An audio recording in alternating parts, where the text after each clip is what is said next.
السلام عليكم ورحمة الله وبركاته.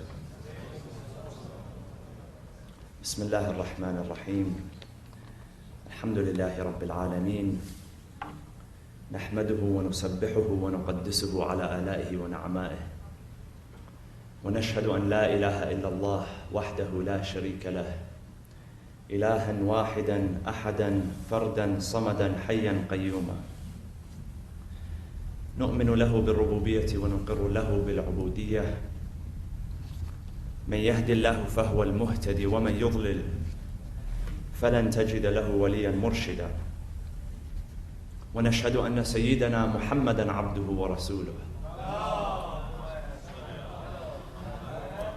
أرسله بالهدى ودين الحق ليظهره على الدين كله ولو كره المشركون.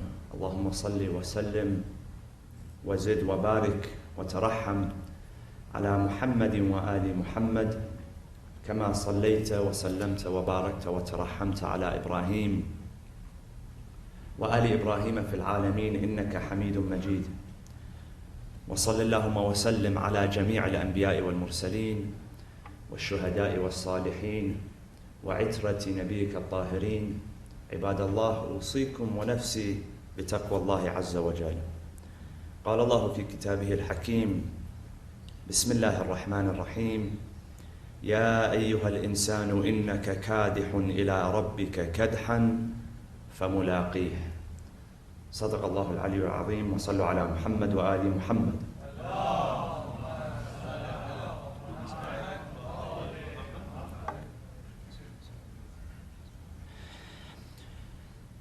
If we study the lives of men and women of great accomplishment, we'll find a number of common threads.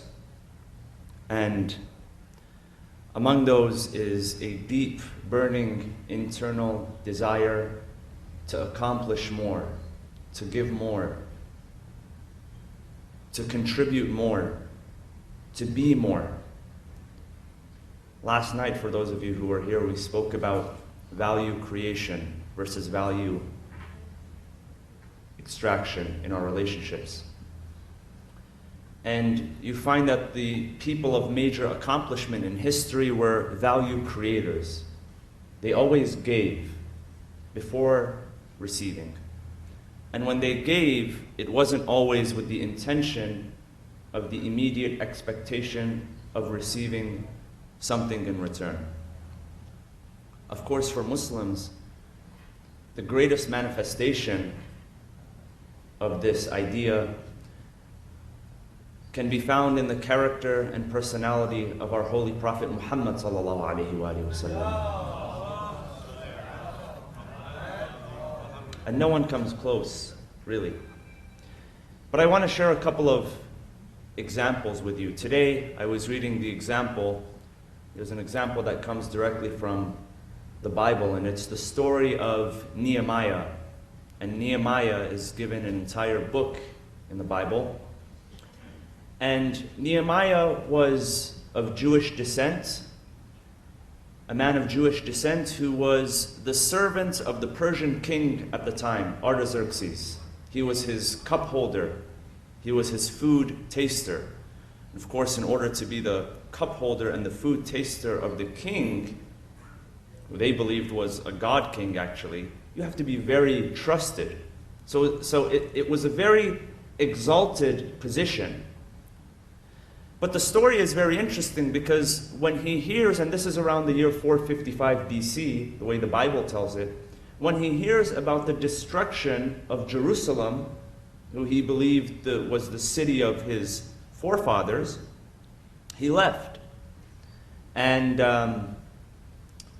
he asked the king if he could leave. And the king said, "You can leave, but you have to tell me when you're coming back, because I need you for me in my service." So he gives him a promise that he'll come back, and he shows up to Jerusalem with a small group of people, an army of people, and the resources in order to build a wall around the city of Jerusalem. And it took him, from the time he arrived, historians tell us, about 52 days to construct that wall. And there's a quote that people quote. It says that when people came and tried to distract him, he would say, I cannot come down, I am doing a good work. Something along those lines. So this was a person who, even though he had such an exalted position, he wanted to give more. He wanted to create more.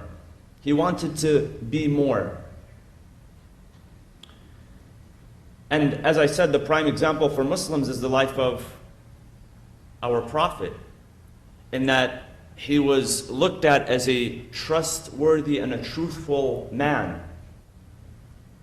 In that way, he had an exalted position, not as status, not as a tribal leader, but as a true person of influence through his character and through his behavior. But the Prophet was still searching for more. And we're told that in his early days, the days of his youth, that he would retreat into seclusion, to Ghar Hira, the cave of Hira.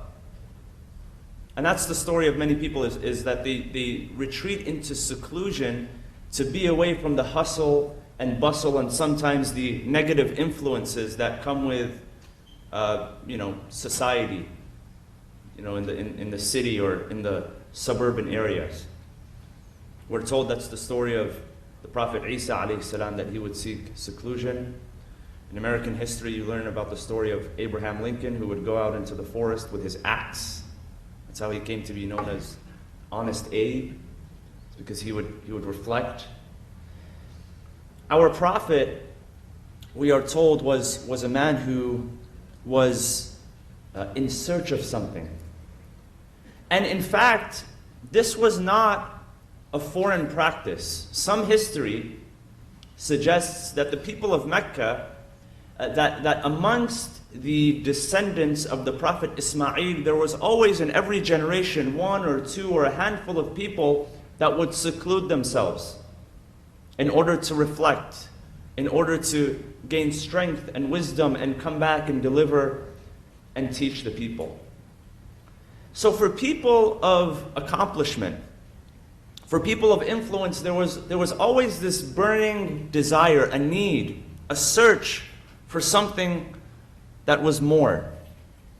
And Allah subhanahu wa ta'ala describes the nature of man in Surah Al-Inshiqaq, chapter 84. يَا أَيُّهَا الْإِنسَانُ إِنَّكَ كَادِحٌ إِلَىٰ رَبِّكَ كَدْحًا فَمُلَاقِيهِ. O man, mankind, that truly you are laboring towards your Lord. Meaning life is labor. Life is struggle. And Abdullah ibn Abbas, the way that he explains this verse, he says that whatever you labor towards, whether it is good or whether it is bad, whether it's virtuous or it's evil, eventually you will come to your Lord with those deeds in front of you. Because even when we do bad and evil, it can be laborious. They talk about people who put themselves in a dangerous situation. People like weapons, what do they call them? Smugglers and drug smugglers, right? It's something which is not easy. It's something which is laborious. So anything that you're going to achieve in life is laborious. The Quran is not speaking of good or bad. It's saying, it's giving us a fact of life. That with life comes labor. With life comes hard work. With life comes persistence, until one day you will meet your Lord with everything that you have produced, both good and evil. يَا أَيُّهَا الْإِنسَانُ إِنَّكَ كَادِحٌ إِلَىٰ رَبِّكَ كَدْحًا فَمُلَاقِيهِ. One of the commentators of the Holy Quran, he says that the implication of this verse is that we should be mindful in every moment. Every moment that passes by, we should be mindful, knowing that we are slowly inching towards that final destination, that ultimate reality, which for our body is marked by death, but for our soul is marked by a reunion with Allah subhanahu wa ta'ala. A reunion with our Creator, with our source. So we're all toiling, we're all laboring, we're all struggling. So one question that we need to ask ourselves is, what are we looking for? As mankind, what are we searching for? Because eventually, what you search for, what you labor after, what you're toiling towards, whether it's good, whether it's evil, whether it's neutral, you are going to achieve. You're going to arrive at that destination, whatever it is. Wherever your thoughts are, whatever you speak about, eventually comes into existence. So that's why it's important to ask ourselves and be mindful of our thoughts. I mentioned yesterday, be mindful of your words. The words that you speak don't only describe your existence. The words you speak, they create your existence. And you live at the level that you speak. So what are we searching for? And if you go to anthropologists and psychoanalysts, over the years they've come up with a number of theories on what humanity is looking for, what most people are searching for. What is our will? What represents our will? What represents our drive and our desire? So one group of anthropologists believe that for human beings, for humankind, our will, our ultimate will in life, is the will to survival. We're just here trying to survive. So our habits, our lifestyle, if you look at the course of human beings over history, how we coexist, how we create our food, our drink, mating, all of that is based on survival, which to an extent is true. I mean, our brains, the human brain is wired for survival. And you know, when you study emotional intelligence, they talk about fear, and where fear comes from. It comes from your amygdala, which is this walnut-sized part of your brain, and how fear actually can help you for survival. Because if you didn't have fear, what would hold you back from walking in the middle of a freeway, walking across the freeway? It's that part of your brain that tells you, no, stop. In order to survive, you have to have a healthy amount of fear. So our brain is wired for survival. But if you think about it, it's not just about survival, because you'll find many people across the centuries who have put themselves in places where they knew they were not going to survive, such as people who go out into war, who make the biggest sacrifice. So that's one opinion. Another opinion was introduced by Sigmund Freud. He speaks about the will to pleasure, that what drives us, our greatest will as human beings, is pleasure. So everything that we're doing, all of this, it boils down to pleasure. That's our greatest will. And if you think about it, some people have completely relinquished the idea of pleasure in their lives. So that's one opinion. Another one was an idea or an opinion that was put forth by Alfred Adler, the psychoanalyst. He spoke about the will to power. As human beings, what pushes us, what drives us, is the will to power. We're hungry for power. So everything that we do, our procreation, all of it, our jobs, making all of that, is that we can produce power.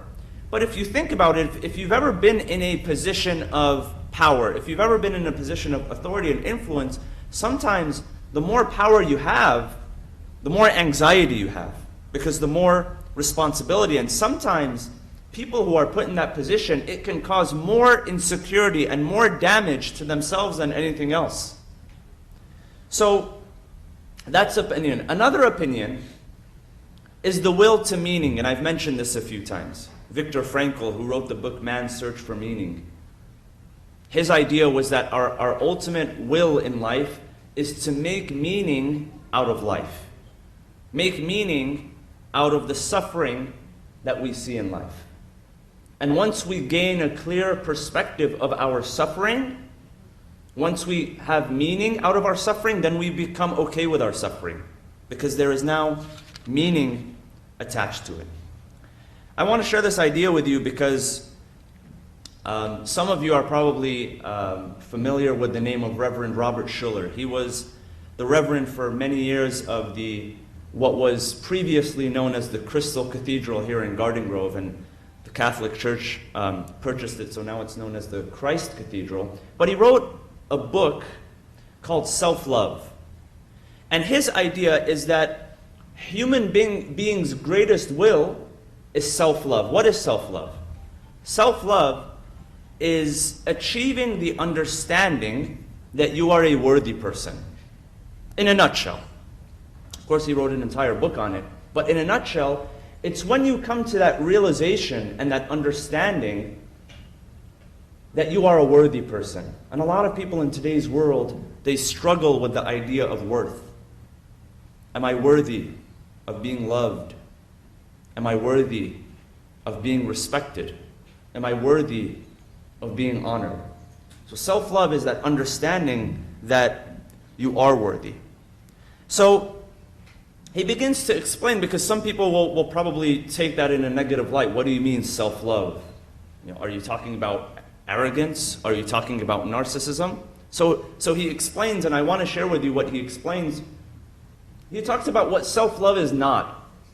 He says, number one, self-love, it's not arrogance. We're not talking about arrogance here. And specifically with arrogance, he talks about racial pride and racial prejudice. And sometimes, you look at pride, you look at prejudice, you look at racism, and sometimes we only understand these ideas at a very surface level. But he talks about it on a very deep level. He says, what happens sometimes with racial prejudice is that's linked to an even deeper fear.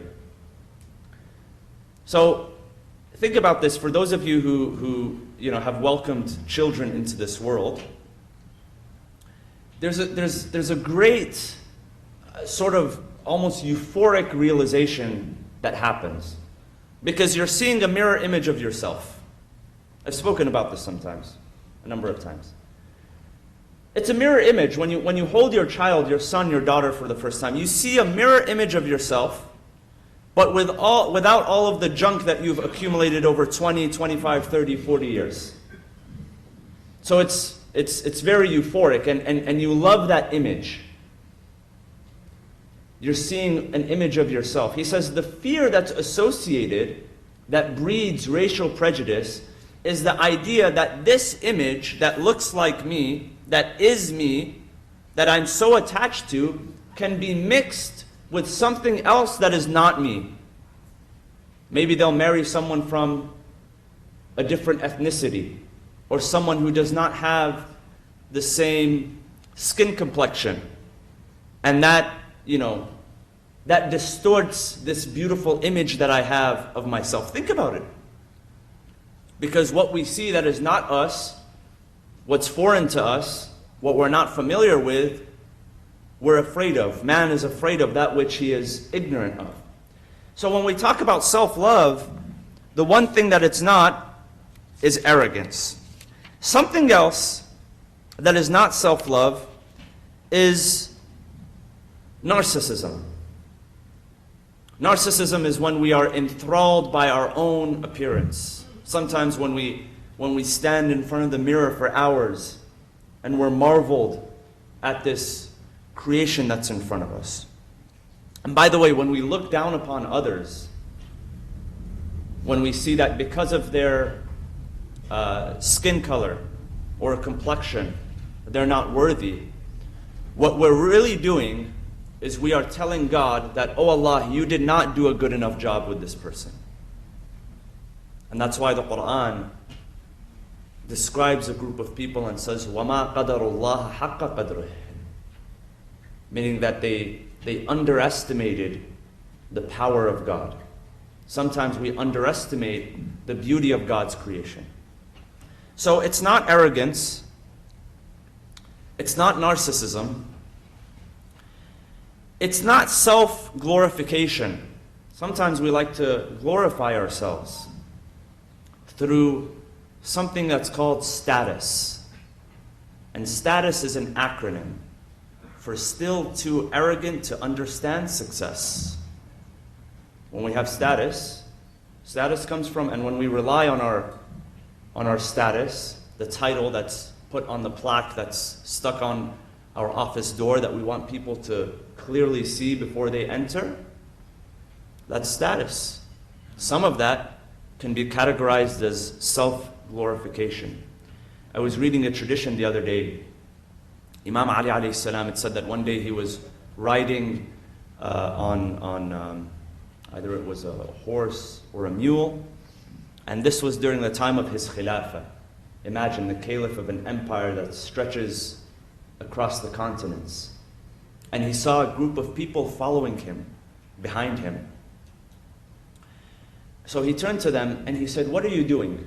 I mean, are you following me? Do you have business with me? Do you want to talk about something?" He said, "No, we just kind of want to follow and I guess bask in your glory." And he said, "If you have no business with me, turn around and go home. Because this situation will create arrogance for the rider, and it will create humility, not in a good way, a bad form of humility, the negative form of humility for the people that are following." So going beyond formalities, going beyond status, because that could lead to self-glorification. So we've said that it's not arrogance, it's not narcissism, it's not self-glorification. What is it? One way that we know, and we said that self-love is an understanding that we are worthy, one way that we feel self-love is by being trusted. When we know that people trust us. One of my favorite people in this universe I've mentioned before is a man by the name of Fred Rogers, Mr. Rogers' Neighborhood. He wrote a book, a parenting book, and he talks about how children begin to learn trust in their early years, in their formative years. And he says sometimes as parents, with our good intentions, we violate that trust. So he gives an example. He says when you take your child to the doctor or to the dentist to draw blood or to get their teeth checked out, sometimes parents, out of fear, they prep their children, they prime them, and they tell them, "Don't worry, this is not going to hurt." And when the child actually gets the shot and the immunization and it hurts, what do they feel on the inside? They feel that they are violated, that their trust was violated. Of course, he talks about it from a psychological level. He says why children don't like it, and when how sometimes if the doctor is to look into their ear that he can see their thoughts. Sometimes children think in fantasies, or that if they're poked and blood will come out, that all of their blood will come out.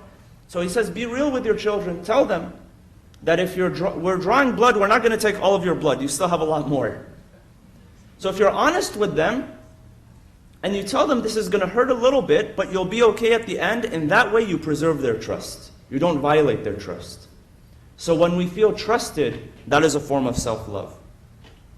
When we know that we are wanted, if you've ever felt unwanted somewhere or in a relationship, it's a very, very uncomfortable feeling where you felt that your presence is unwanted. And sometimes if we're on the other end, we need to tell people there's no embarrassment, there's no shame in a husband telling his wife, or a wife telling her husband, or a father telling his children, or a leader telling his people that he needs them in their life, in his life. So to tell a person, I need you in my life, I want you, there's nothing wrong with that. In fact, this builds more self-love in that other person. An example that Robert Schiller gives, he says, when you give love to someone who needs your love, and he gives an example of a family that had 3 daughters and 1 son, and the son was diagnosed with Down syndrome.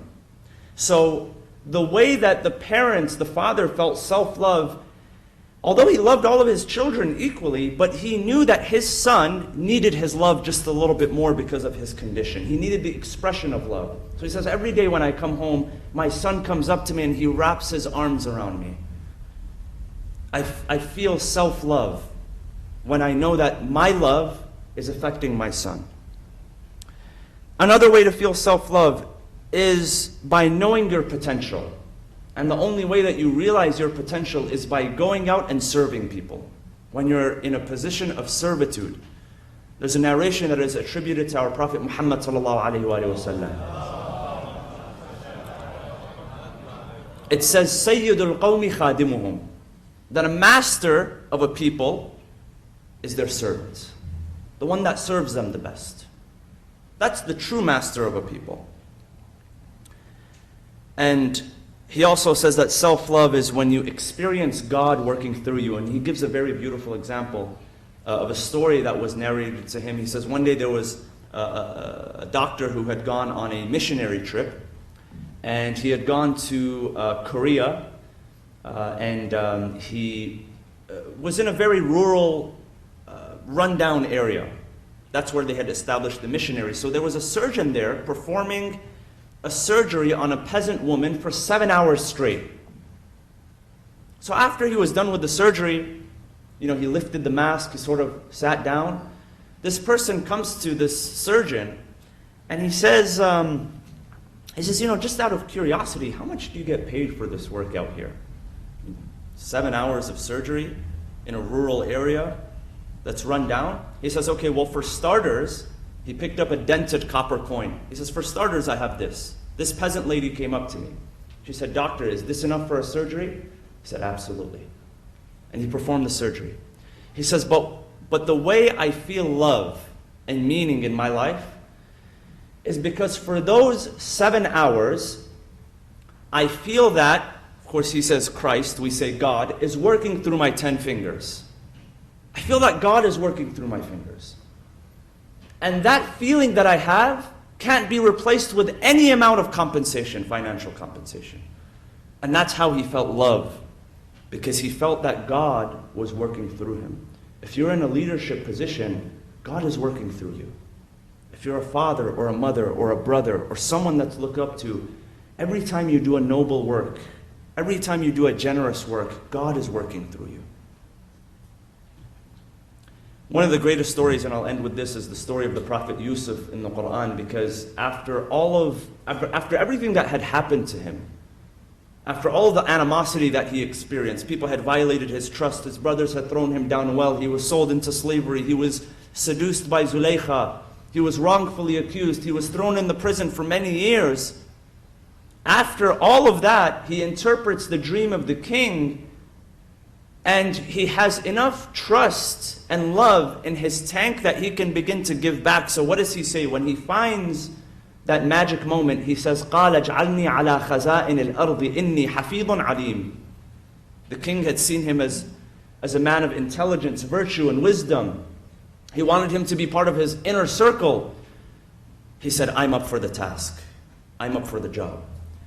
His competence and his confidence not only came from his skill set and his ability to interpret dreams. Sometimes we misread that. It wasn't just his wisdom and his intelligence, but it was the fact that he knew that after everything he would still be needed.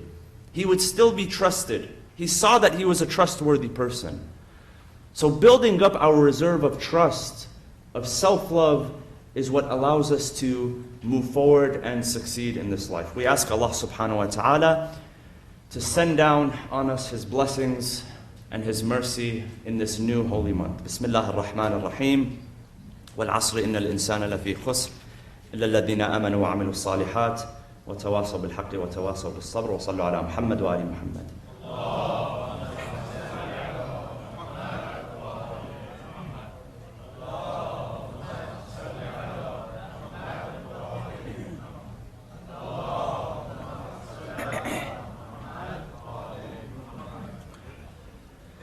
بسم الله الرحمن الرحيم. الحمد لله رب العالمين. نحمده ونسبحه ونقدسه على آلائه ونعمائه، ونشهد أن لا إله إلا الله وحده لا شريك له، ونشهد أن سيدنا محمدا عبده ورسوله. اللهم صل وسلم وزد وبارك وترحم على محمد وآل محمد كما صليت وسلمت وباركت وترحمت على إبراهيم وآل إبراهيم في العالمين إنك حميد مجيد. وصلى اللهم وسلم على أوصيائه وخلفائه وعترته علي أمير المؤمنين وقائد الغر المحجلين، وعلى البضعة الطاهرة فاطمة الزهراء سيدة نساء العالمين، وعلى سبط نبي الرحمة وسيد شباب أهل الجنة الحسن والحسين وعلى علي بن الحسين ومحمد بن علي وجعفر بن محمد وموسى بن جعفر وعلي بن موسى ومحمد بن علي وعلي بن محمد والحسن بن علي والخلف الهادي المهدي عجل الله تعالى فرجه وسهل مخرجه وجعلنا من أنصاره وأعوانه. عباد الله, أوصيكم ونفسي بتقوى الله عز وجل. I want to share a hadith from our sixth Imam, Al-Imam Ja'far bin Muhammad al-Sadiq alayhi salam. And this hadith speaks to us of God's open door policy. You know, today in the corporate world and in business, we talk about having an open door policy. He tells us about God's open door policy. He says the following. He says, "Man tawalla amran min umur al-nas," a person who's charged after looking after the affairs of the people, وَفَتَحَ بَابَهُ وَرَفَعَ سِتْرَهُ وَنَظَرَ فِي أُمُورِ النَّاسِ كان حقا على الله أن يؤمن روعته يوم القيامة ويدخله الجنة. That this person who acts in justice, with justice, and he keeps his door open for people, he has an open door policy, and he removes the obstacles from people getting to him, it becomes incumbent upon Allah that He protects this person from the punishment on the day of resurrection and make him enter into paradise. Why do I say this? Because all of us are in a position of leadership. As a father, what he is saying here, how you can understand this as a father of a family or as a mother of a family, that I need to have an open door policy with my children. My children should feel no barriers if they want to communicate honestly and earnestly with me. Imam al-Sadiq alayhi salam says that is the type of person that if he or she has an open door policy towards the people that he is charged with the affairs of, which our first circle is our family, then God will have an open door policy with him on the day of judgment. God will remove the obstacles between him and the Jannah on the day of judgment. And it will be incumbent upon God to protect that person. That's why, my friends, in whatever capacity that we are as leaders, whether in our own family or community, we need to strive to have an open door policy so that Allah subhanahu wa ta'ala will have an open door policy with us. We ask Allah subhanahu wa ta'ala again to bless us in this holy month. Just a couple of quick announcements today. Of course, because the moon was sighted here locally, the crescent, today alhamdulillah is the first day of the blessed month of Dhul Hijjah. Which means that not the day after tomorrow, but next Sunday will be the day of Eid al-Adha. We will have prayers here beginning takbirat at 9:15 a.m. and then salah at 9:30 a.m. sharp, so please come early. Of course, the day before that is the day of Arafah. There are many du'as and supplications that can be recited on that afternoon. Tomorrow, we are having our picnic for the youth, because normally we would have the first Friday of the month, which would be tonight, but inshallah, instead of tonight, we are doing tomorrow at Del Mesa Park here in Costa Mesa from 4 to 9 p.m. for the youth. That counts if you're youth at heart. Of course, the weeks after that, inshallah, we will also give announcements for our Eid al-Ghadir celebration, inshallah. Bismillah ar-Rahman ar-Rahim. اللهم اغفر للمؤمنين والمؤمنات والمسلمين والمسلمات الأحياء منهم والأموات تابع بيننا وبينهم بالخيرات إنك مجيب الدعوات إنك قاضي الحاجات إنك على كل شيء قدير برحمتك يا أرحم الراحمين وصلى الله وسلم على سيدنا